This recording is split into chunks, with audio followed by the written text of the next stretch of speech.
Bienvenidos estimados compañeros y compañeras. Vamos a dar inicio al curso de Administración Pública 7, versión virtual. Mi nombre es Leandro Yash, soy el profesor titular de este curso. Para iniciar la actividad del día de hoy, nuestra clase, creo que es conveniente que nosotros tomemos muy en cuenta y recordemos que este curso tiene como objetivo conocer los aspectos más relevantes de cómo se administran los recursos del Estado.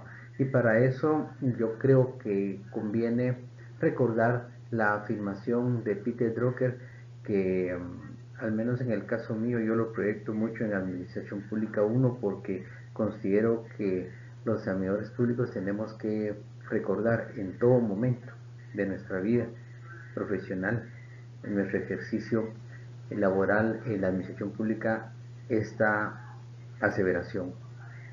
Dice, en el mundo no hay países subdesarrollados, hay países mal administrados. Esto creo que tiene una importancia muy relevante porque precisamente muchos de los males que tienen los países, especialmente latinoamericanos, algunos países africanos, es la administración de los recursos del Estado. Y precisamente lo que está pasando para los esfuerzos de desarrollo económico, desarrollo social y particularmente en los actuales momentos en que nosotros estamos en un proceso de enfrentamiento a la pandemia, que es un fenómeno sanitario por demás impactante negativamente para estos países, especialmente los países latinoamericanos, es el manejo que se haga de estos recursos. Dependiendo del manejo con que se haga de ellos, va a haber un exitoso trabajo para orientar e incrementar el desarrollo económico y de esa cuenta fomentar el desarrollo social y eliminar aquellos flagelos sociales que tanto daño le han hecho a los países, como por ejemplo la pobreza extrema, la desnutrición, la desigualdad, la morbilidad, sobre todo morbilidad infantil. Todos estos flagelos precisamente tienen que ver con derivado de cómo se administran los recursos del Estado. Entonces, esta afirmación de Drucker, por favor, no la perdamos de vista, porque aquí no es cuestión de incluso de ideologías, de posiciones políticas, de centro, izquierda, derecha, centro, sino es cuestión de cómo se administran los recursos del Estado. Así es que ya una vez pasando al tema de Peter Drucker, consideramos. Bienvenidos estimados compañeros y compañeras al curso de Administración Pública 7, versión virtual de la Escuela de... Bienvenidos estimados compañeros y compañeras al curso de Administración Pública 7, versión virtual. Consideramos nosotros que ustedes cuando iniciamos este curso ya deben haber leído el material que tienen ustedes adjunto, donde están los objetivos del mismo, su metodología, su contenido, así como los aspectos relevantes de bibliografía, el sistema de evaluación. Así es que vamos a dejar esto pues como un conocimiento ya adquirido y entramos de lleno a la versión sustantiva de esta exposición. Y para ello yo les ruego que recordemos la aseveración de Peter Drucker, que yo acostumbro a darlo en el primer día de clases en Administración Pública 1, clase número 1, porque considero que es relevante. Es muy importante que nosotros no perdamos de vista esta aseveración de Peter Drucker, que nos dice que en el mundo no hay países subdesarrollados, sino lo que hay son países mal administrados. Y esto es precisamente, tiene mucho que ver con este curso, porque los recursos humanos, ustedes saben, es el recurso más valioso de cualquier organización pública o privada, nacional o internacional. La administración de estos recursos es esencial porque sirve precisamente como un ente generador de la riqueza. Tanto desde el punto de vista económico, por ejemplo, la administración de estos recursos va a incidir en que los esfuerzos, en este caso de la administración pública, de fortalecer los niveles de desarrollo y de crecimiento económico tienen una incidencia directa.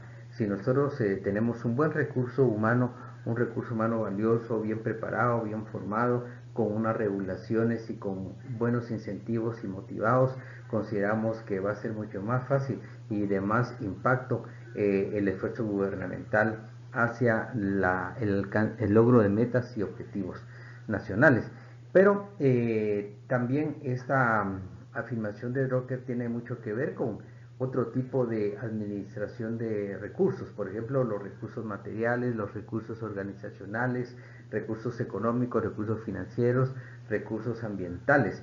Y en sí, estos recursos que son vitales para cualquier organización. Asimismo, recuerdan ustedes que también el empleo de estos recursos es determinante para el logro de las metas de interés social. Por ejemplo, el empleo de los recursos.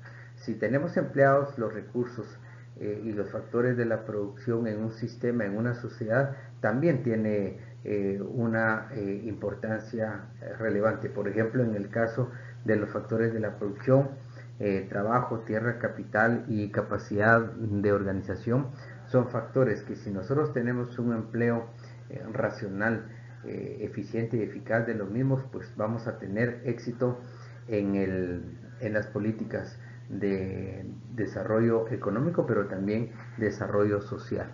Además de esto, cuando nosotros estamos en un proceso normal de funcionamiento del sistema económico, pues es determinante esta administración de estos recursos. Pero en situaciones como en una pandemia, donde el fenómeno sanitario, aunque es biológico, sin embargo, tiene incidencias en todos los ámbitos del conocimiento humano, porque tiene incidencia tanto en los aspectos de producción, de coordinación, de financiamiento, pero sobre todo en los niveles de empleo.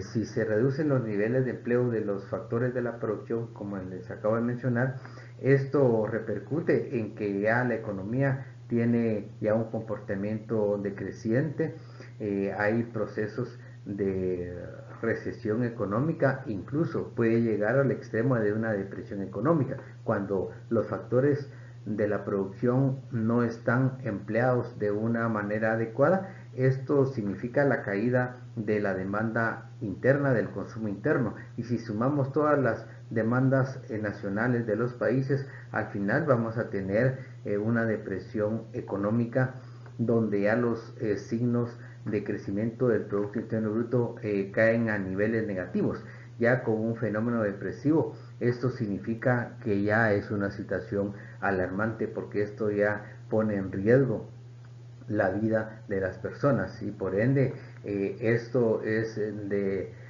vital importancia para que nosotros como administradores públicos no tenemos que perder de vista esta situación, porque de lo contrario nosotros vamos a ser parte de esta situación, de los efectos, sobre todo si nosotros estamos en un puesto de conducción superior, donde nuestras decisiones, nuestra intervención tiene una influencia impactante y determinante para los esfuerzos de la administración pública.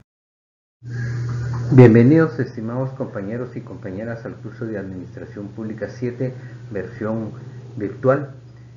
Considero que es conveniente, antes de iniciar el curso, tomar en cuenta lo importante que es la aseveración de Peter Drucker, que yo personalmente lo promuevo en Administración Pública 1. La clase número 1 de Administración Pública 1 la inicio precisamente con esta afirmación de Peter Drucker, que dice: en el mundo no hay países subdesarrollados, sino hay países mal administrados. Y esto es algo que considero yo que en todo momento los administradores públicos tenemos que tomar en cuenta y no perder de vista, porque precisamente todos los procesos de desarrollo económico y social que tienen los países, especialmente el desarrollo social, que tiene que ver mucho con el principal objetivo de la administración pública, como es el bien común. Estos objetivos, pero si nosotros tomamos en cuenta, por ejemplo, que en la actualidad, además de este objetivo, que es un objetivo supremo de la administración pública, vemos, por ejemplo, los objetivos de desarrollo sostenible, que son 17 objetivos que Naciones Unidas hizo una declaración y los países que suscribieron este convenio, compromiso de tipo internacional, tienen la obligación de darle cumplimiento, y para eso precisamente las administraciones públicas son las responsables de los respectivos países de fomentar todo el trabajo del aparato estatal precisamente al cumplimiento de estos objetivos. Y precisamente cuando Peter Drucker habla de que en el mundo no hay países subdesarrollados, sino mal administrados, se refiere precisamente a que los recursos que tiene disponibles el Estado para poder fomentar ese trabajo y orientar el cumplimiento de los objetivos de desarrollo sostenible y también el desarrollo. Bienvenidos compañeros y compañeras al curso de Administración Pública. Bienvenidos estimados compañeros y compañeras al curso de Administración Pública 7 versión virtual. Creo que para iniciar este curso es conveniente que nosotros recordemos siempre en todo nuestro desenvolvimiento como funcionarios y servidores públicos esta afirmación de Peter Drucker. Yo personalmente la utilizo mucho desde la Administración Pública 1, clase 1, porque considero que en todo momento nosotros en el desempeño de nuestras funciones públicas tenemos que tomar en cuenta, tener siempre en mente esta afirmación, este principio, y también en nuestro desenvolvimiento personal, porque Peter Drucker, cuando hablaba de esto, estaba inmerso precisamente en el compromiso de la administración pública de el manejo adecuado de los recursos públicos. Dice así: en el mundo no hay países subdesarrollados, hay países mal administrados. Y esto tiene que ver mucho con la utilización que los funcionarios públicos hacen de estos recursos que tiene disponible. Por ejemplo, los recursos humanos, que son los recursos más importantes que tiene cualquier institución pública o privada, nacional o internacional, en toda organización, pequeña, micro, pequeña, mediana y grande empresa. Es esencial la importancia de los recursos humanos, pero también hay otros recursos como los recursos financieros, económicos, los recursos naturales, los recursos tecnológicos, los recursos jurídicos y los recursos organizacionales. También es importante mencionar que esta coordinación de los recursos es parte esencial luego para en el sistema económico, no solamente el sector público, sino también en armonía con el sector privado, hacer entonces un empleo óptimo de estos recursos del Estado y en términos nacionales de los factores de la producción. Cuando hablamos de los factores de la producción, hablamos de capital, tierra, trabajo y capacidad organizacional o capacidad empresarial. Y precisamente estos factores de la producción, que unido a una administración adecuada de los recursos, vamos a lograr que los objetivos, tanto los objetivos supremos de la administración pública, que es lograr el bien común, buscar precisamente la utilización óptima de estos recursos y lograr el bienestar material, espiritual, cultural de las personas, es precisamente esa armonía, tanto del sector público y sector privado, para la administración, para la gestión adecuada de estos recursos. Entonces, por favor, esto es esencial, y no solamente en un periodo normal del funcionamiento del sistema económico, sino, por ejemplo, en el caso de la pandemia que estamos atravesando a nivel mundial. El uso de esos recursos es esencial para que el impacto que tiene la pandemia en los habitantes de la República de Guatemala no sean tan dañinos y tengamos nosotros esa capacidad de respuesta ante un fenómeno de tal magnitud. El uso de los recursos es esencial, porque de lo contrario, aunque tengamos endeudamiento acelerado, aunque tengamos eh, de caída de los ingresos tributarios y caída del sector económico en general, porque ya estamos pasando de una recesión económica y puede ser que pasemos luego a una depresión económica, donde la caída de los rubros macroeconómicos medidos a través del Producto Interno Bruto tengan signos negativos. Antes de que esto suceda, y esperamos que no sea así, que lleguemos a un nivel de depresión económica, el uso adecuado y sobre todo el uso transparente de los recursos públicos es esencial. Vamos a llegar a controlar o al menos a mitigar los efectos negativos de la pandemia si se hace un buen uso eficiente, eficaz y sobre todo transparente de los recursos públicos. Entonces, por favor, no perdamos de vista en todo momento esta aseveración de Peter Drucker. Bienvenidos, estimados compañeros y compañeras, al curso de Administración Pública 7, versión virtual. Antes de iniciar de lleno en el curso, creo que es fundamental que nosotros en todo momento no perdamos de vista esta aseveración de Peter Drucker, que yo utilizo personalmente en el caso de la Administración Pública 1. Cuando comenzamos el estudio de la Administración Pública, en este caso la nombre. Bienvenidos, estimados compañeros y compañeras, al curso de Administración Pública 7, versión virtual. Antes de iniciar el curso de Administración Pública 7, considero que es conveniente recordar lo que Peter Drucker nos hace ver a través de la siguiente afirmación: en el mundo no hay países subdesarrollados, hay países mal administrados. Y desde que se inicia con Administración Pública 1, nosotros utilizamos esta afirmación como un orientador del proceso de formación en la administración pública, porque consideramos que es esencial que sea un principio de observancia general en la administración pública, y sobre todo nosotros que estamos en posiciones de toma de decisiones como administradores públicos, parte sustantiva de la responsabilidad que tenemos de conducción de la cosa pública y la gran responsabilidad que tenemos en el manejo de los recursos. Dependiendo de los recursos que nosotros tengamos y de la administración eficiente, eficaz y transparente de estos recursos, nosotros vamos a optimizar ese esfuerzo, ese camino para el logro de los objetivos supremos de la administración pública. Recuerden que el objetivo supremo de la administración pública es el bienestar social, el bienestar de la población, el bien común.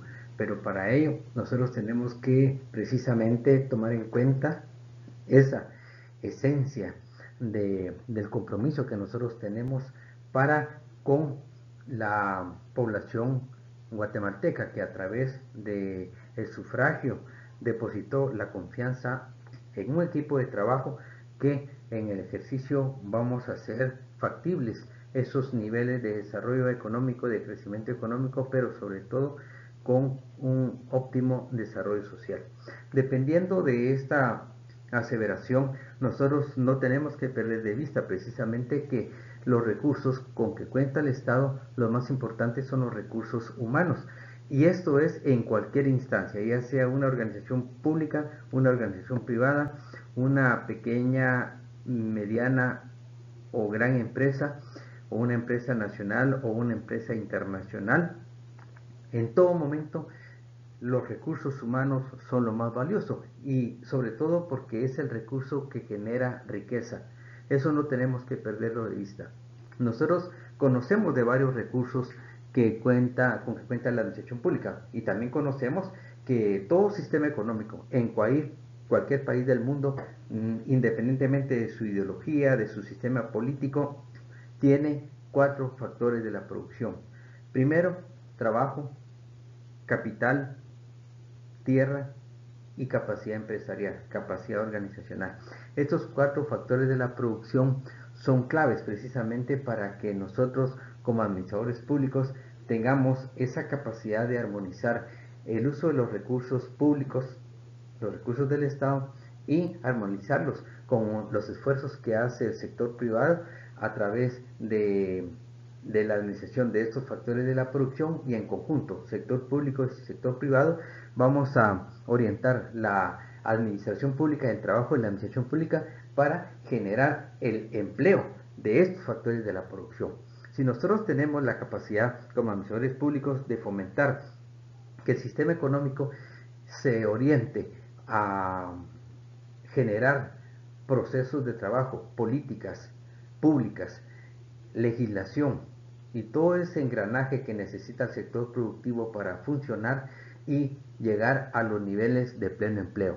Si los factores de la producción están empleados, nosotros vamos a generar el círculo virtuoso, que consiste en que esta generación de empleo, que es lo único que genera desarrollo económico y desarrollo social, si nosotros tenemos esa capacidad de generar ese círculo virtuoso, que vamos a dar empleo a la población, vamos a fomentar el consumo interno, vamos a incrementar la demanda y sobre todo la demanda efectiva.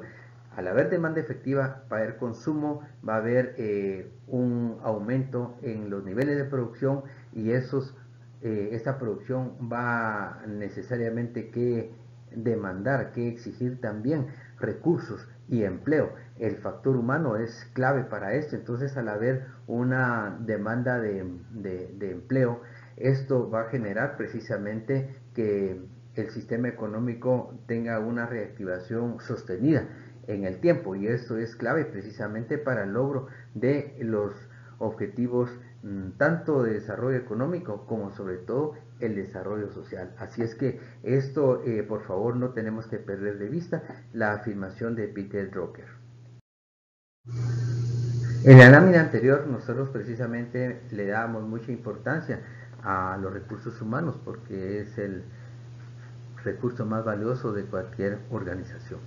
Pues precisamente, además de los recursos humanos, hay otros recursos que se considera que son importantes para que el desempeño de la administración pública llegue a los niveles óptimos. Y para eso es conveniente mencionar que también existen los recursos económico-financieros que necesariamente debe contar la administración pública para poder funcionar, para poder llevar a cabo todas sus acciones orientadas a generar infraestructura para el sector privado. Y en ese sentido, el recurso financiero, que está integrado primero por los recursos tributarios, que son los recursos primarios que debe contar la administración pública para financiar la ejecución de políticas públicas.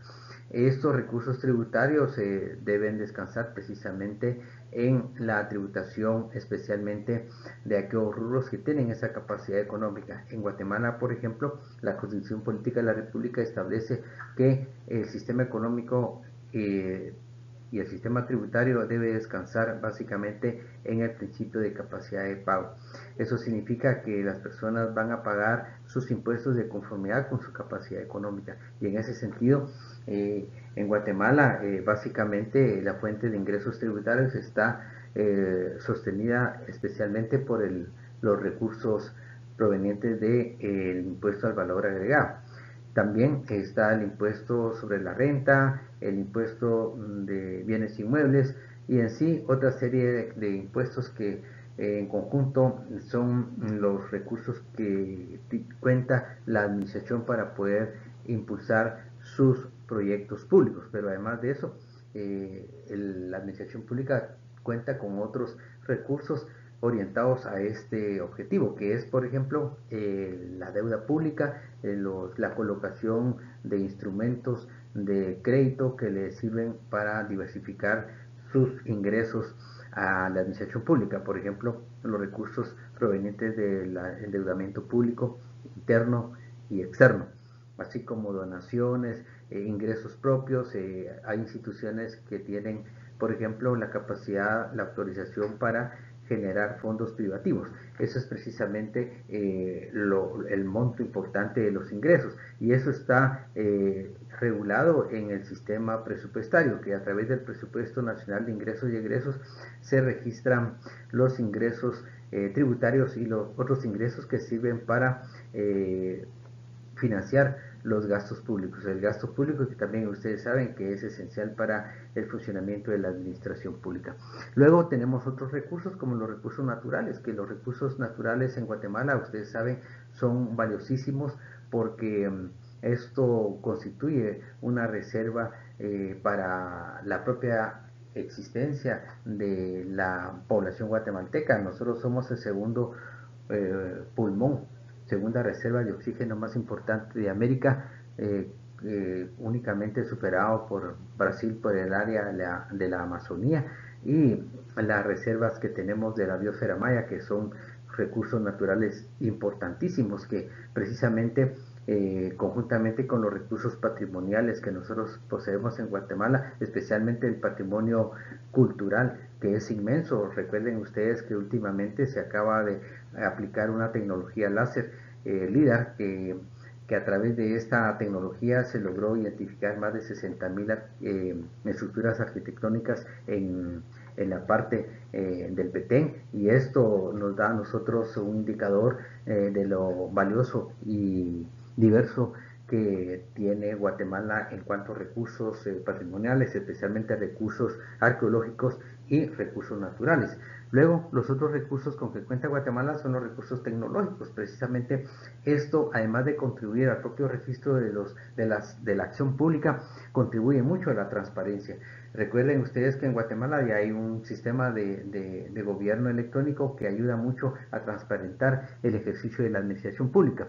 El sistema de Guatecompras es algo que es valiosísimo, es un avance que ha tenido la administración pública, porque esto ha permitido que no solamente el gobierno central, sino especialmente las entidades descentralizadas autónomas, como las municipalidades, por ejemplo, tengan acceso a estos sistemas de información, y esto es sumamente importante para el manejo transparente de los recursos, porque la población guatemalteca tiene en todo momento acceso a saber, por ejemplo, cuánto se está ejecutando del presupuesto en cualquier institución pública. Además, apoyado por un sistema legal como la Ley de Libre Acceso a la Información Pública, que juntamente con el sistema de gobierno abierto ha ayudado mucho a que se transparente la administración de los recursos con que cuenta el Estado, no solamente recursos financieros, sino también recursos naturales y otro tipo de recursos. Los recursos legales, los recursos jurídicos, el marco jurídico,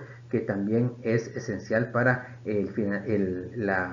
regular la estructura y el funcionamiento de la administración pública. Este marco jurídico es el que le da certeza a la administración pública, y sobre todo la relación del Estado con la población, con los ciudadanos. Y también los recursos organizacionales, que también son útiles precisamente para generar un orden en la administración pública, su estructura y funcionamiento. Por ejemplo, la dotación de recursos organizacionales que van a alimentar la cultura organizacional del sector público, especialmente en aquellas dependencias del Estado que tienen esa relación directa con la población. Entonces, estos son los recursos públicos que aunque cuenta el Estado, y depende de cómo se administren esos recursos, vamos a lograr no solamente cumplir con los objetivos de desarrollo sostenible, sino especialmente el objetivo supremo de la administración pública, que es el bien común.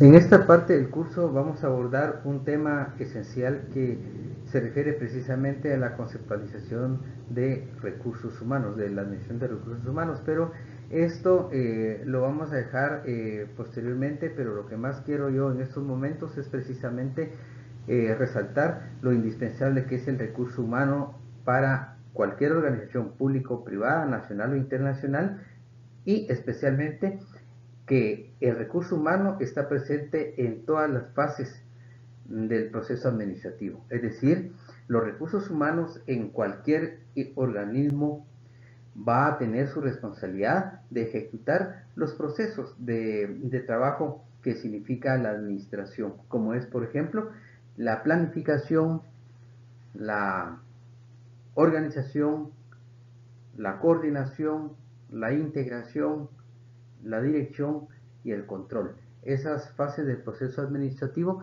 son ejecutadas única y exclusivamente por los recursos humanos, obviamente con el apoyo de los recursos tecnológicos, pero esto, por favor, no tenemos que perder de vista que el recurso humano es el que está en todo momento como un ente determinante, como un factor determinante, no solamente en la ejecución de las fases del proceso administrativo, sino en todas las fases de operación de la organización.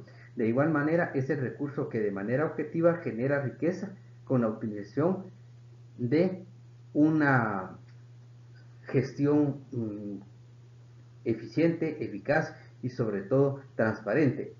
Estamos hablando de cualquier organización. Obviamente en el sector público esto es esencial.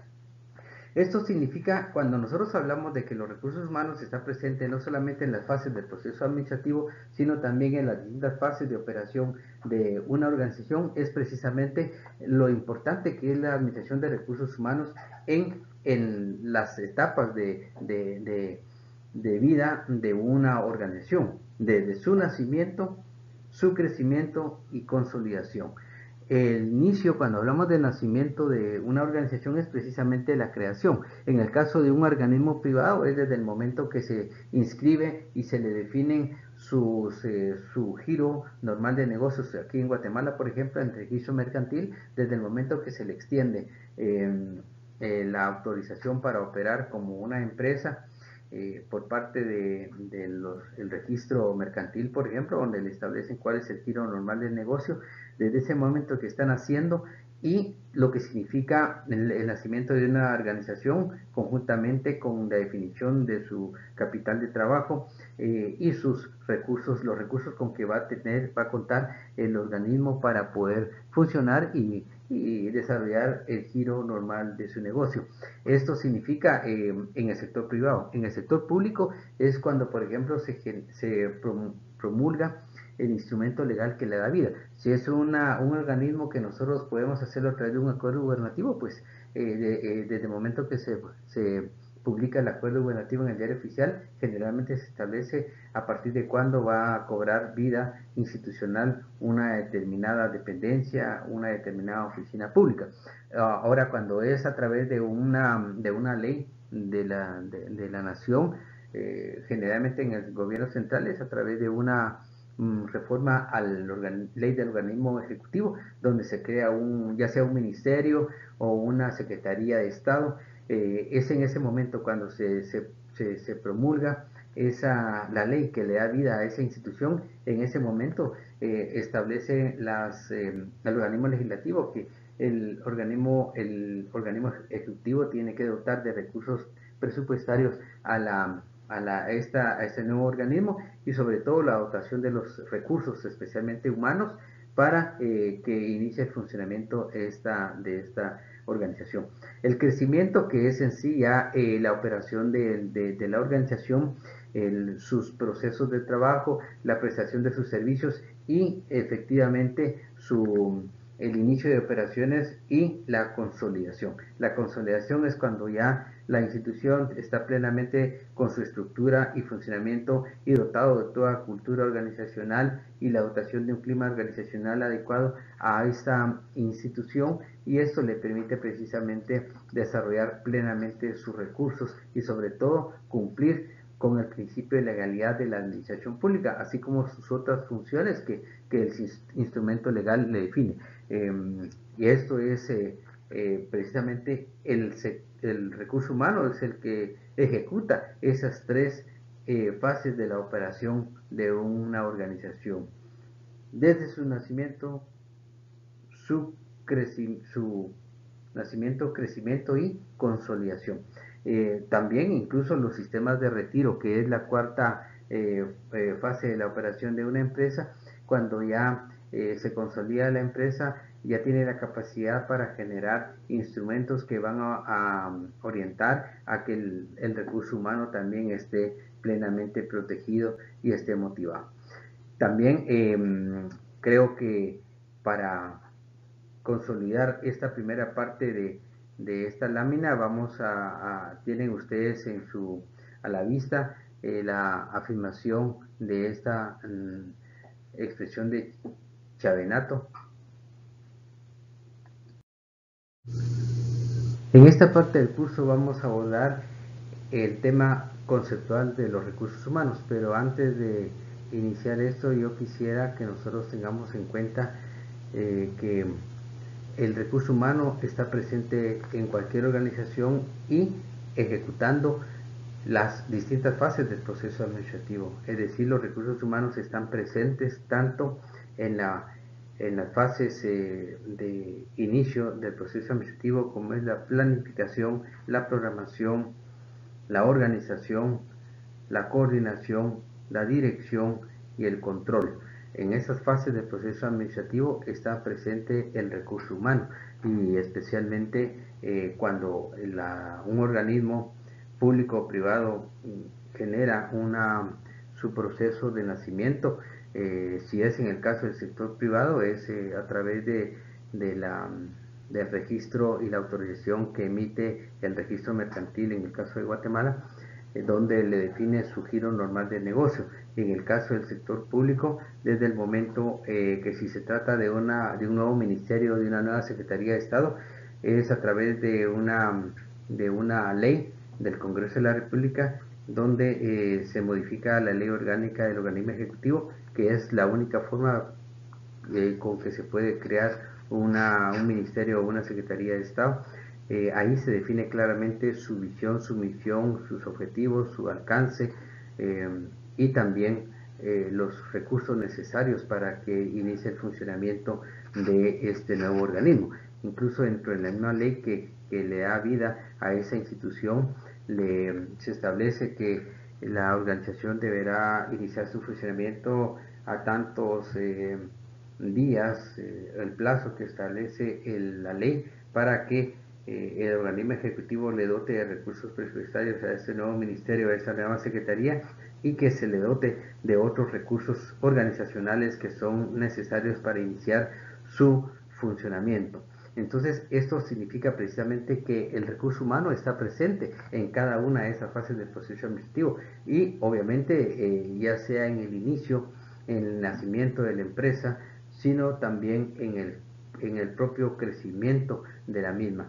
La dotación de todos aquellos recursos organizacionales, aquellos instrumentos de desarrollo orgánico que le sirve a una institución para poder llevar a cabo la prestación de sus servicios públicos. Estoy hablando entonces, por ejemplo, de dotar a un organismo de su visión, su misión, su declaración de principios, su estructura orgánica adecuada, su estructura de puestos, su manual de especificaciones de clases de puestos, los perfiles de puestos y todos aquellos instrumentos que le van a servir para orientar los procesos de trabajo que va a aplicar esta dependencia. En ese sentido, ya con el crecimiento y funcionamiento de la empresa o de la organización, se llega finalmente a la consolidación, en donde ya la institución ya tiene la capacidad de poder plenamente prestar el servicio público y también generar otros instrumentos de desarrollo organizacional que le permitan motivar al recurso humano. Estoy hablando entonces, por ejemplo, de dotarle de aquellos elementos de clima organizacional que esté presente para motivar el desempeño de los recursos humanos que tiene a su servicio. Precisamente, entonces, el caso de la administración de recursos humanos es esencial que en todo momento no perdamos de vista que también esta responsabilidad que tiene la administración de los recursos humanos es precisamente su competencia fundamental. La competencia fundamental de la administración de recursos humanos es resolver los problemas que se presentan en la administración pública y sobre todo sus momentos, los momentos que significa la propia administración de los recursos humanos, que es antes, durante y después. Antes es cuando nosotros como administradores públicos generamos los procesos de reclutamiento y selección del personal. Ese, digamos, es un proceso inicial que más adelante vamos a desarrollarlo plenamente. Luego, durante, que es el proceso de formalización de los contratos o nombramientos respectivos, y donde se dota al recurso humano de todos aquellos instrumentos, de aquellas instrumentos de desarrollo organizacional para que lleve a cabo un proceso de inducción adecuado y pueda precisamente iniciar sus atribuciones, el cumplimiento de sus atribuciones que le establece su contrato o nombramiento respectivo. Y luego, después, que es cuando ya la institución tiene la capacidad de poder conjuntamente con los trabajadores definir aquellos sistemas de retiro, que reitero, más adelante vamos a detallarlos. También tenemos ustedes tienen a la vista la definición de Chavenato, que consideramos que es una de las más representativas de los recursos, la visión de los recursos humanos. Dice, los recursos son medios que las organizaciones poseen para realizar sus tareas y objetivos, que son bienes utilizables en la ejecución de sus labores. Aquí estamos hablando precisamente de los recursos humanos, que consideramos que es esencial, que habíamos dicho que la ejecución de las labores sustantivas y de apoyo de cualquier organismo está ejecutado precisamente por su personal. Cuando nosotros vamos a hablar de las distintas definiciones de los recursos humanos, antes de entrar de lleno a la definición de la administración de recursos humanos vista desde diversos autores, creo que es conveniente recordar lo dicho por Chavenato en la lámina anterior, que hablaba precisamente que los recursos con que cuenta cualquier organización son esenciales precisamente para el logro de sus objetivos. Y al final de la lámina de Chavenato habla precisamente de que la administración de todos los recursos con que cuenta una organización, tiene necesariamente que haber una especialidad, y esa especialidad de la administración de los recursos humanos requiere precisamente de un área de la ciencia administrativa que se encargue precisamente de hacer una administración adecuada de estos recursos. Y para eso, antes de continuar con conocer otras concepciones, creo que es conveniente que como especialidad de la administración de uno de los recursos organizacionales, que son los recursos humanos, es necesario conocer, por ejemplo, los propósitos fundamentales de los recursos humanos en cualquier organización. Primero es el reconocimiento de la productividad del trabajo humano. Esto es esencial. La administración de los recursos humanos tiene como propósito buscar la productividad de la empresa, de la organización, y que eso únicamente lo da el recurso humano, las personas, los trabajadores, los colaboradores. Pero también dentro de los propósitos no perdemos de vista que el reconocimiento y satisfacción de los motivos por los cuales las personas trabajan es importante. No solamente buscar en la productividad, incrementar la productividad y el desarrollo de la empresa en sí, del crecimiento de la empresa e incrementar su nivel de competitividad y de su rentabilidad, sino también es conveniente pensar que la administración de los recursos humanos busca que también los trabajadores, los empleados, los servidores, los colaboradores también cumplan con esa aspiración de alcanzar sus intereses personales, sus intereses familiares, porque no hay que perder de vista que delante de nosotros es una persona, pero atrás de esta persona, de ese trabajador desempleado, hay toda una familia que tiene una relación indirecta con la organización, de tal manera que administrar al personal, por favor, no perdemos de vista que se refiere a la administración de personas, de esos esfuerzos personales de cada uno de ellos, que en suma son los que van a contribuir a el logro de los objetivos organizacionales.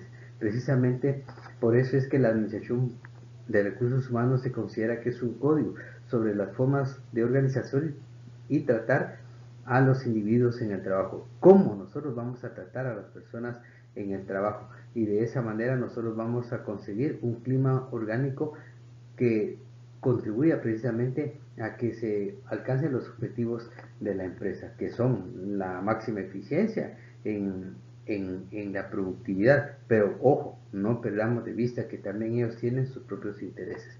Entonces, ya pasando esta aclaración, es importante analizar lo que nos dice José Castelazo. Tenemos también otras definiciones como de Kuhn Sanones, de Chavenato, de Agustín Reyes Ponce, de Fernando Arias y de Joaquín Valencia, pero nos parqueamos en José Castelazo porque consideramos que es muy ilustrativa su definición, porque esto alcanza prácticamente el quehacer de la Administración Pública Guatemalteca. Es conveniente aclarar que la definición de Castelazo está orientada al sector público mexicano, pero nosotros estamos conscientes de la similitud y de la historia que hay de los ámbitos mexicanos y guatemaltecos en el sector público, y por eso es que nosotros nos atrevemos a también analizarlo y hacer las adaptaciones necesarias para el caso guatemalteco. Dice Castelazo que la administración de recursos humanos en el sector público mexicano consiste en obtener, ubicar, desarrollar, evaluar y guiar los recursos humanos idóneos para cada unidad orgánica de la institución de que se trate, con el propósito de satisfacer los intereses de quienes reciben el servicio público y satisfacer también las aspiraciones económicas, psicológicas y sociales de quienes prestan el servicio.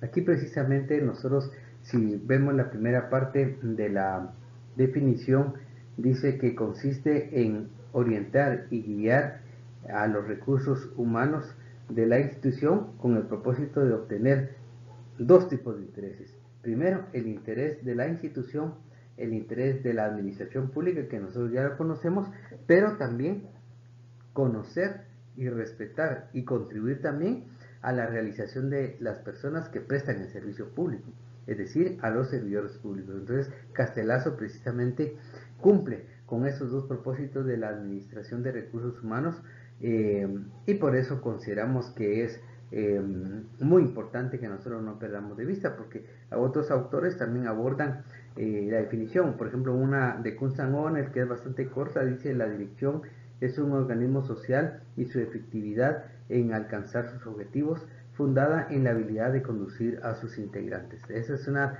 definición bastante corta, pero que también tiene una importancia, porque al igual que Chavenato, habla precisamente que la administración de los recursos humanos es la técnica de organizar al personal que integra una empresa con el fin de reclutarlo, ordenarlo, motivarlo, redistribuirlo y capacitarlo para mejorar su eficiencia, sintiéndose parte del emprendimiento que integra, y que a través de la empresa, que es un poco suya, hallará la satisfacción de sus metas personales.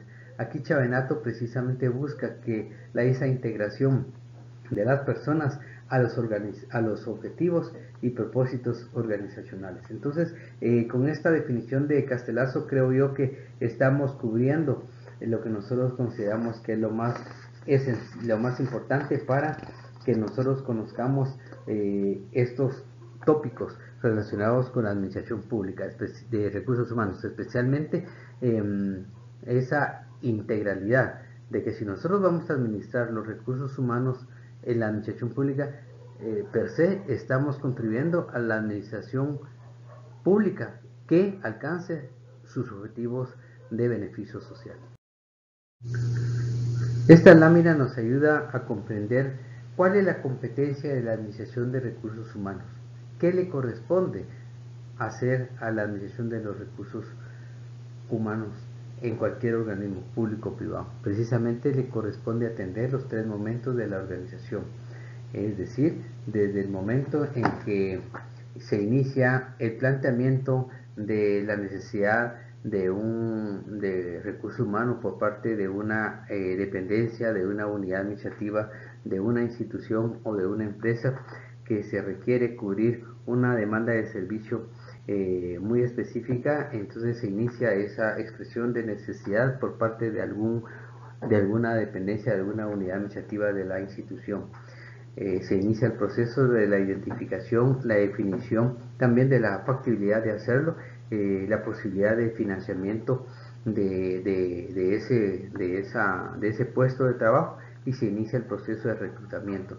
Ese proceso de reclutamiento es básico porque la primera parte de la Administración de Recursos Humanos, que es el reclutamiento y selección, es clave, es determinante para el éxito de la empresa. Si nosotros tenemos un buen proceso de reclutamiento, un buen proceso de selección, vamos a tener un alto porcentaje de seguridad de que las personas que vayan a ingresar a la institución van a tener un desarrollo adecuado y sobre todo conveniente a la empresa, a la institución. Este proceso de reclutamiento se inicia desde la identificación de la necesidad del recurso de la persona del puesto, así como también la convocatoria. Generalmente en las instituciones públicas hay convocatorias internas y externas. Internas es porque precisamente algunas instituciones de gobierno buscan estimular al trabajador, dándole oportunidad de impulsar su carrera administrativa. Cuando nosotros hablamos de carrera administrativa, hablamos precisamente de que el personal de nuestra institución debemos de promoverlo para que escale una serie de niveles en el ejercicio de su trabajo y pueda llegar a escalar no solamente posiciones desde el punto de vista jerárquico, sino también desde el punto de vista salarial. Entonces, generalmente eso está presente en legislaciones. Por ejemplo, en la Ley de Servicio Civil se establece claramente, y también generalmente en los pactos colectivos del trabajo, donde la convocatoria interna es muy importante porque estimula el trabajo y la carrera administrativa. Luego, si no existe un personal interesado interno, pues ya se inicia un proceso de convocatoria externa donde se utilizan distintos medios. Por ejemplo, el sector público tiene algunos sitios donde se recluta personal para la administración pública, y precisamente este proceso de reclutamiento también significa dotar a un buen número de reclutas para poder posteriormente aplicar un proceso de selección que implica pruebas y ejercicios de evaluación que tienen como finalidad tener la información de preparación académica, formación académica por parte de los aspirantes, las capacidades, las competencias, una serie de requisitos de tipo también formal, incluyendo también registros médicos, examen médico, psicométricos, psicológicos, que ayudan precisamente a tomar un criterio y poder llegar a la etapa de selección del personal. Esa selección del personal puede ser a través de un contrato, la firma de un contrato de trabajo, o bien puede ser a través de la excepción del nombramiento por parte de la autoridad nominadora de la institución de que se trate. Esta etapa, como les digo, es básica, porque si tenemos un buen proceso de reclutamiento y selección, tenemos una buena garantía de que estamos captando un buen recurso humano. Luego, durante el desarrollo de los recursos humanos, significa el proceso, la implementación de un proceso de capacitación y de formación para garantizarnos que el personal que está ingresando a la institución tengamos nosotros la certeza de que vaya a unirse satisfactoriamente al logro de los objetivos institucionales. Esto significa entonces que vamos a implementar procesos de reclutamiento previos al servicio, pero también hay procesos de capacitación durante el servicio, que significa que además de darle una buena inducción al trabajador para el puesto de que se trate, también vamos a tener un proceso de capacitación permanente, continua, porque esto también eleva el nivel de desempeño de las personas. Y luego también la Administración de Recursos Humanos implica también cubrir esa etapa de retiro, en donde ya la institución o la empresa pública tiene la capacidad de poder definir conjuntamente con otras instituciones del Estado la forma que va a adoptar para poder garantizar un retiro adecuado de su personal. En algunas instituciones del sector público, el gobierno central, por ejemplo, existe la regulación de este sistema de retiro a través de la Ley de Clases Pasivas Civiles del Estado. Pero también hay instituciones descentralizadas que tienen su propio plan de prestaciones. Por ejemplo, instituciones descentralizadas como la municipalidad tienen el plan de prestaciones del empleado municipal, por ejemplo.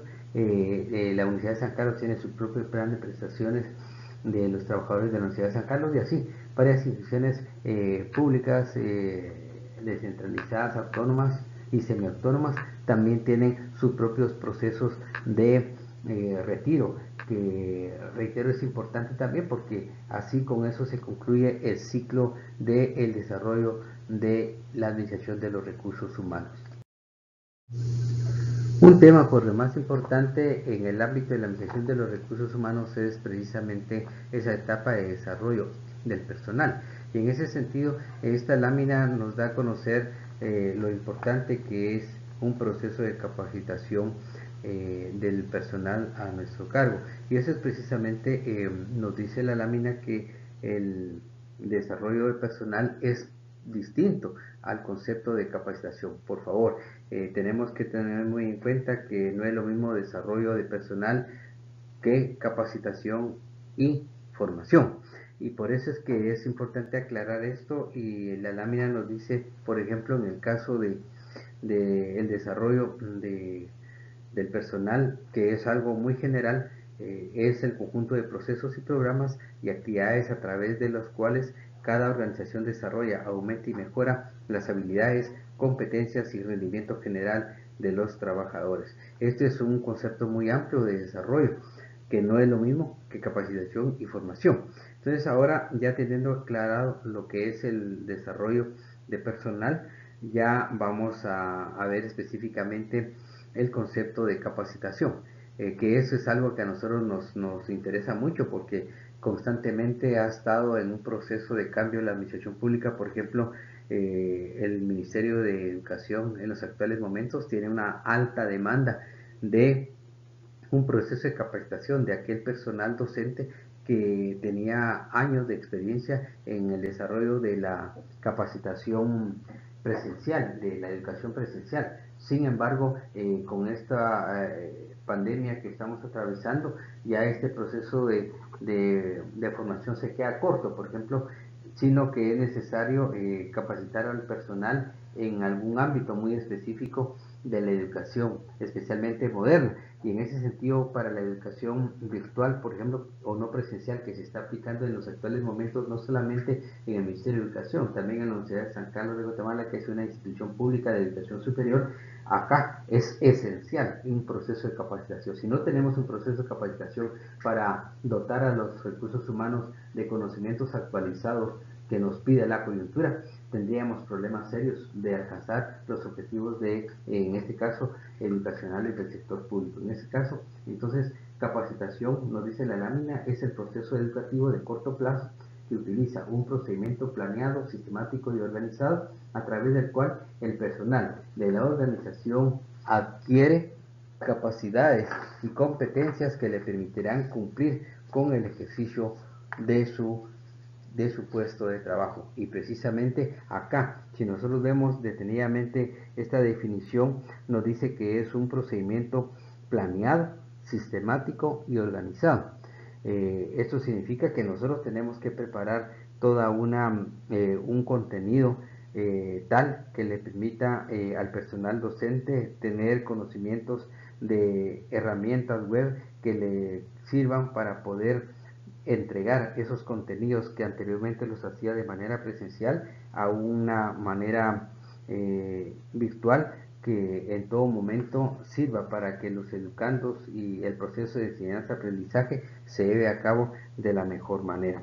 Aquí hay un elemento también importante, que el proceso de capacitación es un proceso de corto plazo, y eso lo vamos a ver más adelante porque muchas veces se confunde un poco cuando se habla de desarrollo de personal. cuando se habla de capacitación y se habla de formación.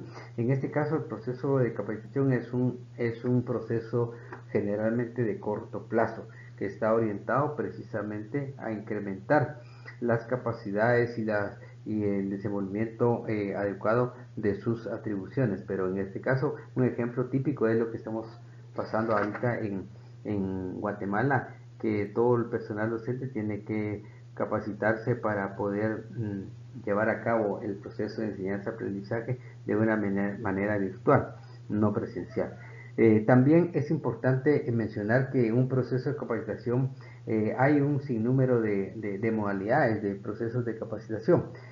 Hay en el servicio, hay previo al servicio y también un proceso que generalmente no se utiliza de una manera adecuada, es un proceso de inducción, que lamentablemente en la misión pública guatemalteca hay ciertas limitaciones, porque incluso hay instituciones públicas que no tienen ni siquiera un manual de inducción, en donde la persona, antes de iniciar su desarrollo de su puesto, desenvolvimiento de su puesto, tiene que pasar por un proceso de conocimiento general de su puesto de trabajo, no digamos de su entorno.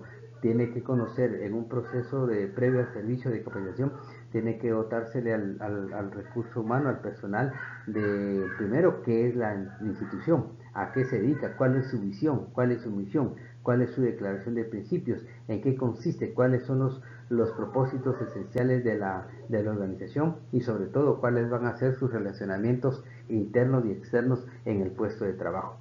Luego tenemos un proceso de capacitación en el servicio que se refiere a fortalecer la capacidad de las personas de reciente ingreso.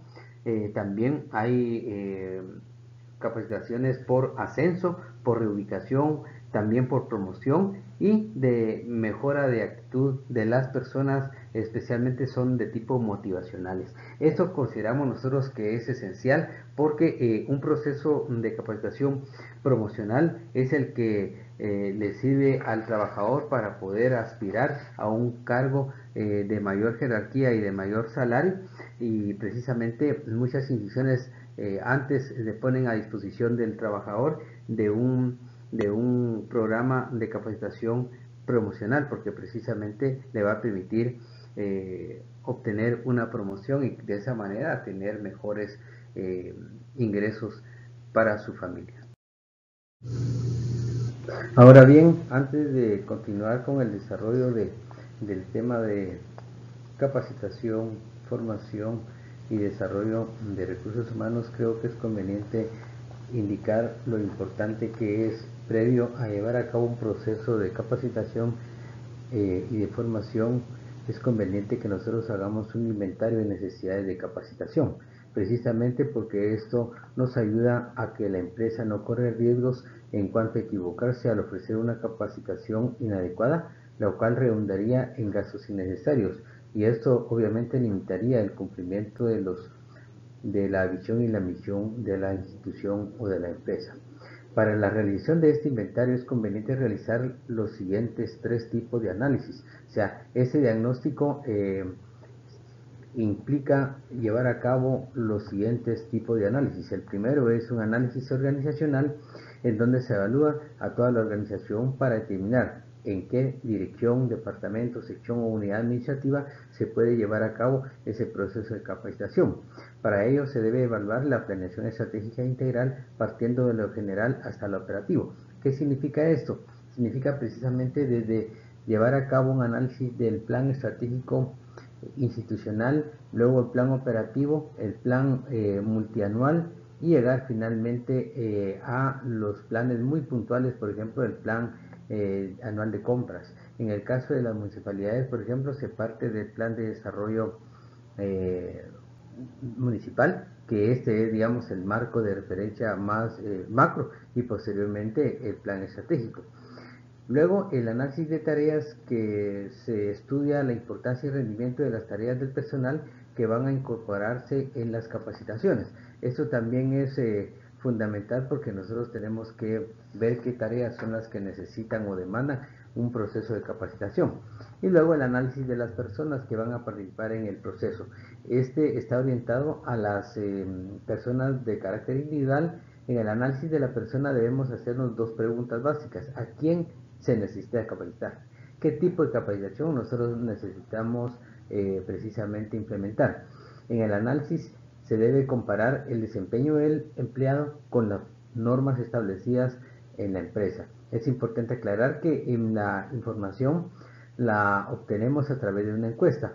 Para eso ustedes saben que hay muchísimos aspectos que no necesariamente debe ser presencial. En este caso, en muchas instituciones se lleva a cabo una encuesta o incluso boletas de investigación en donde se toma en cuenta, por ejemplo, aspectos de tanto de la persona como su experiencia, su formación y algunos otros conocimientos específicos.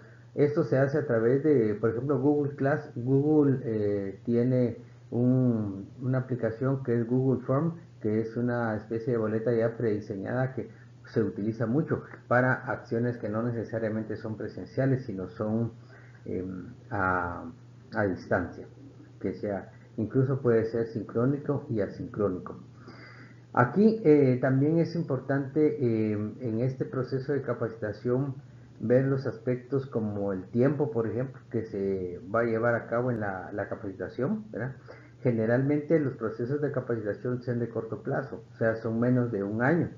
El ámbito, por ejemplo, qué aspectos vamos a tomar en cuenta y la cobertura de nuestro proceso y la situación laboral, que tiene, qué relación laboral tienen las personas que participarán en este proceso. No es lo mismo ser una persona que es renglón presupuestario 011 que un 029 o un 189, que tal vez de repente no es digamos permanente la relación laboral, y por lo tanto preferiríamos en este caso implementar un proceso de mediano plazo. Así es que yo creo que en ese sentido el diagnóstico nos ayuda mucho porque permite planificar y ejecutar las actividades de capacitación de acuerdo a las prioridades y utilizando los recursos de una manera eficiente. Por ejemplo, una de las ventajas de un proceso de elaboración de un diagnóstico de necesidades de capacitación es que mide una situación actual que servirá de línea base para evaluar la efectividad y posterior a la capacitación. Conocer quiénes necesitan la capacitación y en qué tareas, en qué áreas. Conocer los contenidos que se necesita capacitar. Establecer las directrices de los planes y programas. Optimizar el uso de los recursos y focalizar el objeto de intervención. Esto es básico, entonces, que ustedes tomen en cuenta la cobertura que tiene un proceso de capacitación. Luego, ya una vez aclarado la importancia de un diagnóstico de necesidad de capacitación, vamos a entrarle al tema de la formación. La formación implica un replanteamiento, un desarrollo de capacidades nuevas, mientras que en el entrenamiento es la mejora de capacidades ya en el ejercicio del cargo generalmente. La formación y el entrenamiento comparten los objetivos de mejorar las capacidades, los conocimientos y las actividades y actitudes de las personas. Yo creo que en ese sentido es conveniente indicar que hay un consenso con respecto a que nosotros muchas veces confundimos el tema de capacitación y formación. En este caso, el proceso de formación generalmente es de largo plazo, de mediano y largo plazo, de 2, 3, 4, 5 años. Por ejemplo, lo que ustedes están haciendo ahorita de estudiar una licenciatura en administración pública es un proceso de largo plazo, porque son prácticamente 4 o 5 años. Y eso significa ya abordar temas como principios, valores y una serie de conocimientos que son profundamente importantes para el desenvolvimiento. Entonces, por favor, aunque no hay una conclusión, pero creo que sí hay mucho consenso de que los periodos de tiempo son básicos para poder diferenciar entre formación y capacitación.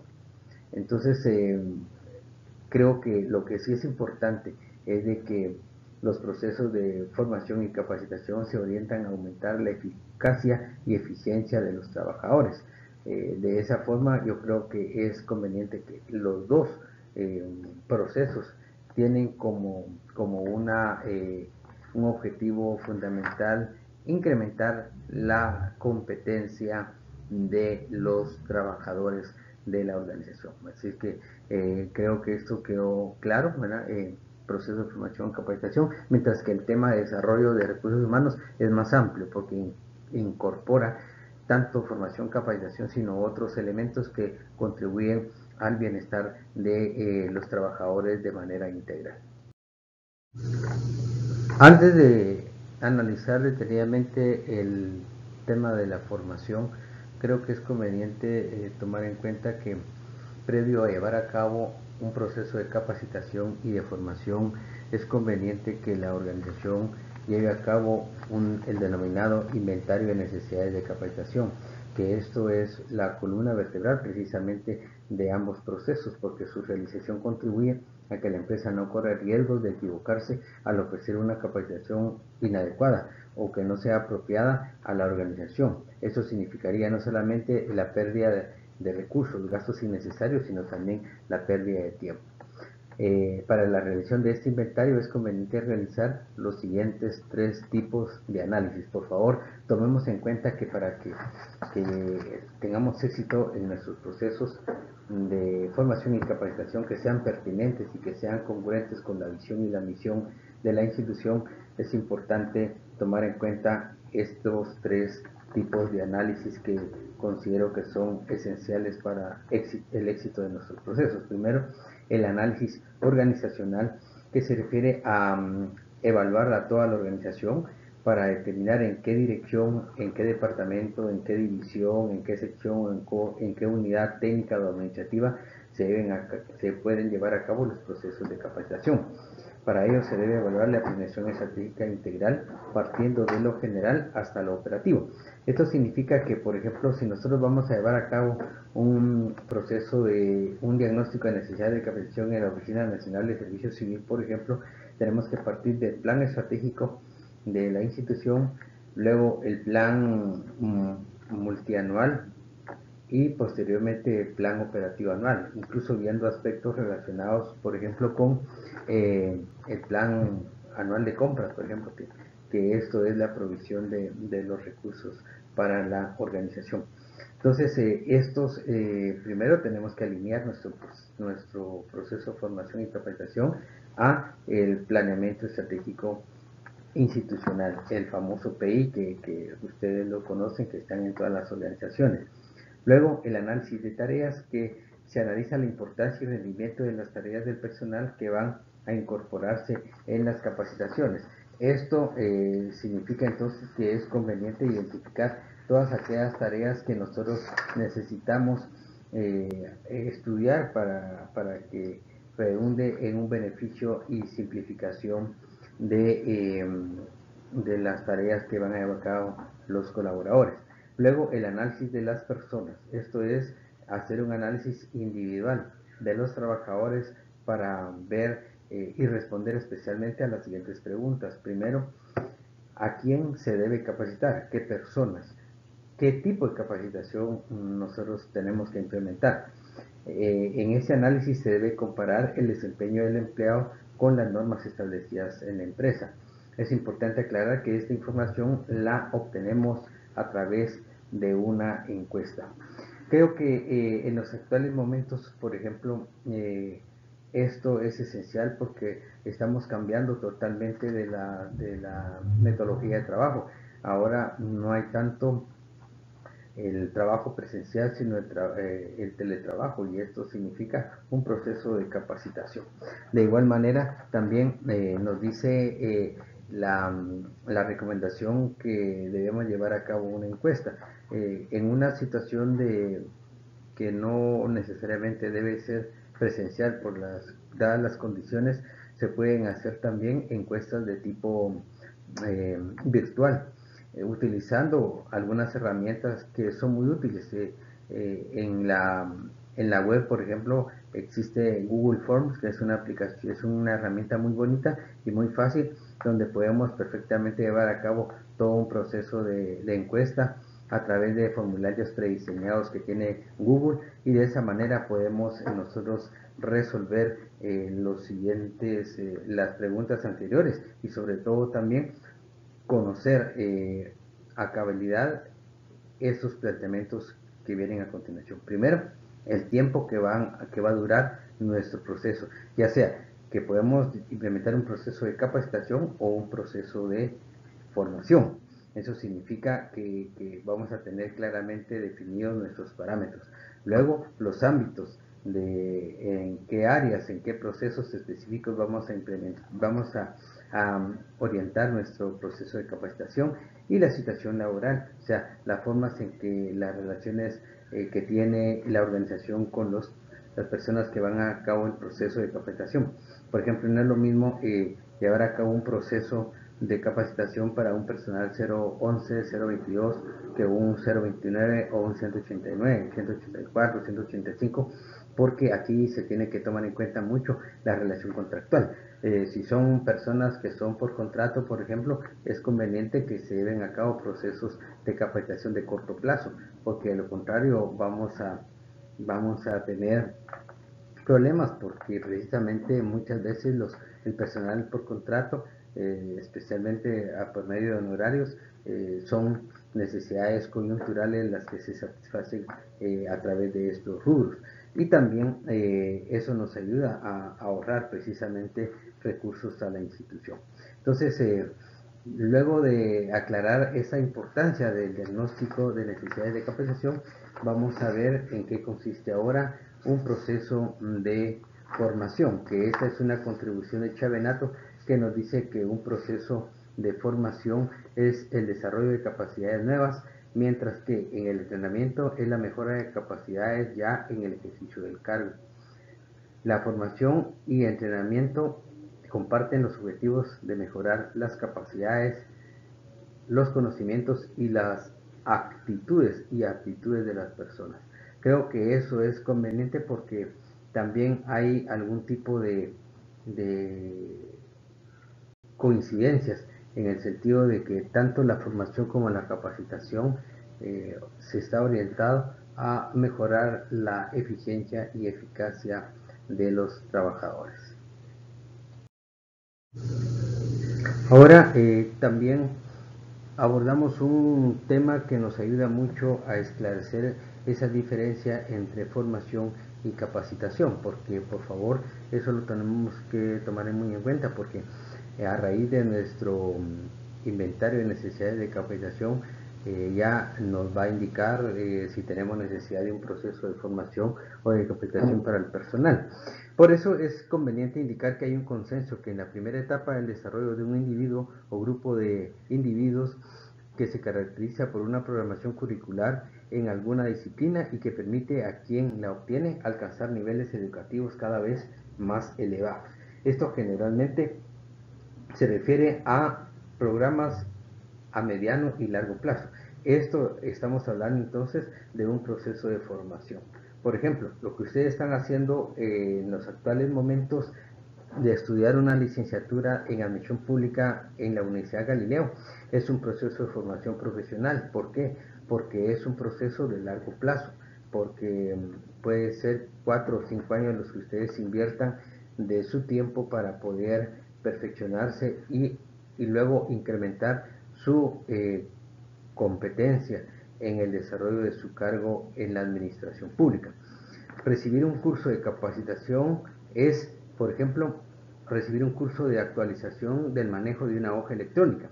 Esto es un proceso de corto plazo y eso es precisamente la característica y la diferencia entre un proceso de formación y capacitación. La actualización y el manejo de hoja electrónica, por ejemplo, es un proceso de muy corto plazo. Generalmente son horas, son 10, 15, 20 horas las que nosotros vamos a invertir en un proceso de capacitación o la actualización en Microsoft, en Windows o en alguna aplicación que nosotros necesitemos utilizarla precisamente para el desempeño de nuestras funciones. Ahí es donde precisamente consideramos que es clara la diferencia. Sin embargo, consideramos que Ambos procesos, tanto la formación como la capacitación, se orientan a aumentar la eficiencia y eficacia de los trabajadores. Ahora, ¿qué diferencia hay entre eficiencia y eficacia? Eso es un tema que yo creo que es conveniente que nosotros en estos momentos aclaremos, porque muchas veces se tiende a confundir, o al menos no se utiliza indistintamente el término eficacia y eficiencia. La eficiencia se refiere a los medios que nosotros utilizamos para llevar a cabo nuestro trabajo, nuestras tareas. También hacer las cosas correctamente, esto es eficiencia. Resolver problemas, salvaguardar los recursos, cumplir con las tareas y obligaciones. Yo, por ejemplo, puedo ser muy eficiente porque yo cumplo con todas mis funciones y atribuciones que me asigna el manual de especificaciones de clases de puesto. Pero la eficacia se refiere más que todo a los resultados que yo soy capaz de llevar a cabo, entregarle un producto a la empresa, no importando los medios que yo utilicé, pero el resultado es el que yo estoy presentando en esta oportunidad. Hacer las cosas correctas, por ejemplo, no es lo mismo llevar a cabo, por ejemplo, un proceso de lograr los objetivos que, que resolver problemas de tipo coyuntural, por ejemplo, pero lograr el objetivo de la institución es totalmente distinto, ¿verdad?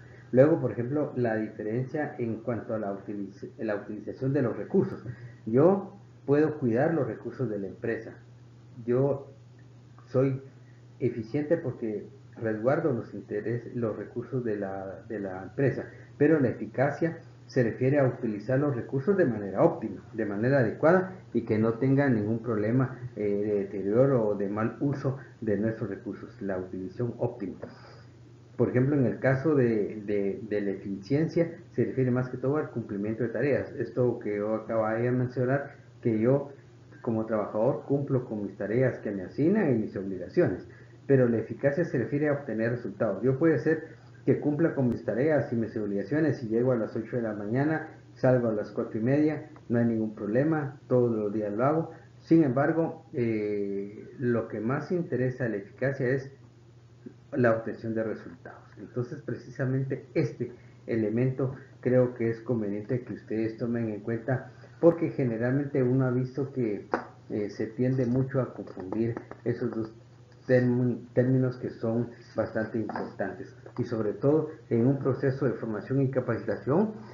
Este es el propósito fundamental, ¿verdad? Incrementar las capacidades, la competencia de los trabajadores, porque sabemos que sin incrementar la competencia, la productividad, la eficiencia y la eficacia de los trabajadores per se, voy a obtener los resultados de la institución. Antes de iniciar el componente de cultura organizacional, considero conveniente primero ponernos de acuerdo qué vamos a entender por cultura. Y para eso creo que es recomendable utilizar una que tenga una cobertura de tipo general. Puede ser un conocimiento sociológico, porque esto nos ayuda a comprender la cultura organizacional de un organismo público o privado de una manera lo más integral posible. Y para eso entonces vamos a indicar que cultura es todo lo que el ser humano ha producido o generado con su trabajo durante la historia de la humanidad, es decir, a través de la historia misma de la humanidad. Pues precisamente yo creo que ya con esta definición nosotros podemos ya comprender en un sentido muy amplio que vamos a comprender por cultura organizacional. Es un sistema entonces de significados compartidos por los miembros de una organización que la distinguen de otras. Si se examina con atención ese sistema, es un conjunto de características básicas que valora la organización.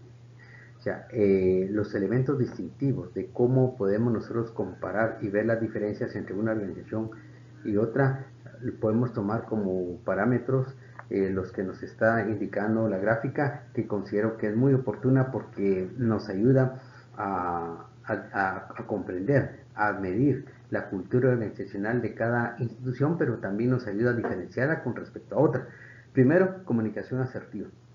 Esos mecanismos de comunicación que cada vez son más diversos en la actualidad. Por ejemplo, ahora con el tema de la tecnología, esos procesos de comunicación, la utilización de distintos medios. Por ejemplo, ahora con los sistemas electrónicos, la comunicación es algo pero dinámico y muy constantemente variable, y eso nos obliga a nosotros a asumir nuevas formas de comunicarnos, tanto con nuestro cliente, en este caso con los vecinos, con los beneficiarios de nuestra actividad pública, como también entre los trabajadores, entre los compañeros de trabajo y con las demás instituciones del Estado. Esta comunicación asertiva entonces es algo fundamental. Luego, ¿cómo estimula la organización el trabajo en equipo? Muchas veces hay instituciones que fomentan mucho este trabajo en equipo, porque esto es básico. Si tenemos equipos de trabajo, no tenemos grupos de personas. Hay una diferencia entre equipo de trabajo y grupo de trabajo. Un grupo de trabajo puede ser un grupo de personas que llevan a cabo su actividad de manera aislada, pero un trabajo en equipo es cuando tienen un sentimiento común, cuando tienen un objetivo definido y que todos los miembros del equipo están orientados a cumplir con ese objetivo y tener la armonía, la coordinación, la integración necesaria para que todos lleven a cabo acciones orientadas al mismo objetivo que está asignado al equipo de trabajo. Luego, el servicio al cliente también es otro elemento esencial, especialmente, por ejemplo, en las instituciones públicas. El servicio al cliente es esencial. Tal vez aquí no es tanto servicio al cliente, sino servicio al vecino, en el caso de las municipalidades, o servicio al ciudadano o a la población, al vecino, en el caso de las oficinas del Estado. Por ejemplo, esto es algo lamentablemente que hay instituciones públicas que ya perdieron de vista el tema de esa comunicación de personas, sino que muchas veces ya no le contesta a uno nadie, sino le contesta una máquina.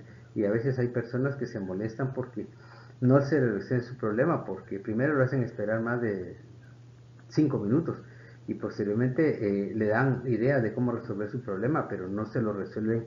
No es lo mismo que tener una relación personal. Yo creo que al final, yo creo que tiene que tener la administración pública, tiene que tener una organización al final, un contacto con una persona, porque lo contrario se va a sentir como mucho hielo en las organizaciones públicas. El manejo de conflictos es algo también esencial. Nosotros como administración pública sabemos que una de las variables que tiene que atender la administración es precisamente la resolución de conflictos. Recuerden que el papel de la administración pública es el papel del gobierno, que significa ser una instancia catalizadora, un equilibrio entre las empresas, las familias, entre el vecino y la administración pública. Entonces sí es necesario implementar acciones que se orienten a la resolución de conflictos de una manera armónica y de una manera amigable. El respeto a las diferencias es algo fundamental también. Creo que nosotros como administradores públicos tenemos que incentivar el respeto de las diferencias y sobre todo tener una mentalidad abierta para hoy por hoy, que hay muchas culturas que están trascendiendo en Guatemala. Por ejemplo, todo el tema del homosexualismo, lesbianismo, y otras expresiones y preferencias sexuales, que nosotros tenemos que ir acostumbrarnos a tener una mentalidad amplia y de inclusión, porque somos servidores públicos y tenemos que atender las distintas expresiones culturales de los habitantes de nuestro país. Así es que esto, por favor, y también estar nosotros tomando en cuenta que como funcionarios públicos, al emitir una opinión, un punto de vista, podemos ser objeto de críticas y de planteamientos, pero precisamente es donde nosotros tenemos que respetar la diferencia. ¿Qué significa también esto? Que nosotros tenemos que ser tolerantes. No necesariamente los vecinos o los ciudadanos pueden compartir las opiniones de uno, puede ser el contrario, pero siempre y cuando se respeten en términos respetuosos, se puede intercambiar ideas, aunque no las compartamos, pero tenemos que respetar esas ideas que pueden ser contrarias incluso a la organización, pero sin embargo hay que respetarlas, pero aunque no se compartan, ¿verdad? Luego, la creatividad y la innovación. Esto es un aspecto que hoy por hoy también tiene mucha importancia. Hay instituciones, por ejemplo, el IX me estaba enterando yo que ya hay un sistema de reparto a domicilio de medicinas para las personas que están jubiladas, tanto del Estado como del IX. Y eso yo creo que es innovador porque lamentablemente el IX tiene esa tradición de más servicio y que una persona tiene que hacer cola hasta 4, 5, 6 horas para que llegara a su cita y resulta que la cita le dan un pliego de una serie de recetas que al final no hay medicina en la farmacia. Entonces le dicen, bueno, entonces usted llame a este teléfono para que le digan cuándo ya hay existencia. Resulta que ese teléfono jamás, nunca contesta. Entonces ahí prácticamente es un desprecio a la vida humana. Eh, Así es que ya con esta innovación de ese servicio y que ya nos exponga a los afiliados de estar en alto riesgo, de alta vulnerabilidad y que le lleven su medicina a su casa, creo que es un servicio innovador. Eso es precisamente parte de esos criterios que sirven para calificar la cultura organizacional, es a través de la evaluación de estas 6 características que no solamente identifican a una cultura de una organización, sino también sirve de diferencia entre una organización y otra.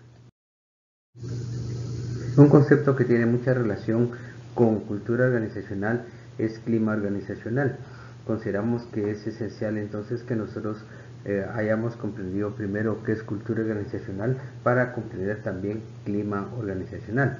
Entonces la lámina que nosotros estamos proyectando nos dice que es el conjunto de percepciones que los empleados tienen de su lugar de trabajo, como son las relaciones interpersonales, cómo se toman las decisiones, la comunicación informal, la comunicación formal, cómo se emiten las órdenes, cómo se cumplen las instrucciones, es decir, en otras palabras, cómo es el ambiente laboral en esa organización. En ese sentido, nosotros consideramos que la lámina esta nos podemos simplificarla al decir que es el clima que se respira en una organización, el ambiente de trabajo que hay. Ustedes no sé si se han dado cuenta que hay instituciones donde cuando uno entra se siente aquel feeling, aquella percepción de trabajo, aquella amabilidad, esa sonrisa. Ese es precisamente parte del clima, mientras que hay otras instituciones en donde usted entra y ya se siente esa vibra un poco complicada, un poco compleja, incluso las personas, incluso ni saludan, están totalmente, no sé, se siente y eso lamentablemente se da mucho en la administración pública. Entonces, en principio tenemos que llegar a una primera conclusión que el clima organizacional, en otras palabras, es el ambiente que se respira en el trabajo. Para Chavenato, por ejemplo, el clima organizacional es la cualidad o propiedad del ambiente organizacional que perciben o que experimentan los miembros de la organización y que influye en su comportamiento, es decir, cómo captan los trabajadores ese ámbito de trabajo, que puede ser favorable o puede ser desfavorable. Es favorable un clima organizacional cuando proporciona la satisfacción de las necesidades personales y la elevación moral de sus miembros. Ojo, eso es algo que nosotros no debemos perder de vista porque si las personas están compenetradas con su trabajo, pero más aún están satisfechas porque están también a través de su trabajo, están también recibiendo estímulos, motivaciones y precisamente eso le ayuda a elevar moralmente a los trabajadores. Cuando un clima es desfavorable es cuando no se logra satisfacer esas necesidades. Entonces, incluso Chavenato habla en una relación íntima que hay entre un proceso de motivación y el clima organizacional, porque precisamente nos indica Chavenato que los seres humanos están obligados a adaptarse continuamente a una gran variedad de situaciones para satisfacer sus necesidades y mantener un equilibrio emocional. Esto puede definirse como un estado de adaptación. El ser humano es fácilmente adaptable. Recuerden ustedes que el ser social es evidentemente esa capacidad que tiene el ser humano de lograrse adaptar a ciertas condiciones. Entonces, en ese sentido, la motivación busca precisamente compenetrar al trabajador no solamente con la visión y la misión de la empresa, de la institución, sino también que puede también ser objeto de un beneficio personal, él y su familia, al estar laborando en la organización. Pero cuando la motivación es escasa o sea, por frustración o por impedimento de satisfacer sus necesidades, el clima organizacional se tiende a disminuir y sobreviven estados de depresión, desinterés, apatía, descontento y llegar hasta estados de agresividad y de agitación y de inconformidad. Y el problema es que muchas veces las personas transmiten ese sentimiento hacia sus compañeros. Entonces puede ser que a la larga la sumatoria de varias percepciones negativas lleve a problemas serios en el caso de no tener un proceso de motivación adecuado. Entonces, yo creo que el clima organizacional, juntamente con la cultura organizacional, son dos elementos que también deben tomarse en cuenta en cualquier análisis organizacional. En Guatemala hay estudios, incluso no sé si ustedes han visto que hay publicaciones en los medios de comunicación de cuáles son las empresas que son más demandadas o las mejores empresas para trabajar. Y precisamente este es un aspecto que muchas empresas, especialmente empresas multinacionales, tienen como un elemento prioritario que las personas tengan un ambiente de trabajo adecuado, que estén motivadas y sobre todo que se sienta ese sentido de pertenencia en la organización por parte de los trabajadores. Que una empresa sea calificada como una empresa donde haya mucha demanda para trabajar en ella, porque es una buena empresa para trabajar, creo que es algo que en los últimos años en Guatemala ya hay un ranking de empresas que están catalogadas como las mejores para trabajar. Si no me equivoco, una de ellas es, por ejemplo, la cervecería centroamericana, Cementos Progreso, que son empresas grandes de tipo multinacional de Guatemala, pero que tal vez no tanto por la capacidad que tengan esas instituciones de poder hacer o generar sucursales o agencias o franquicias en el planeta, sino por ser unas instituciones que generen un clima organizacional que tengan una alta demanda para laborar. Otra institución guatemalteca, por ejemplo, es el IRTRA, que también es catalogada como una empresa multinacional, que aunque no tenga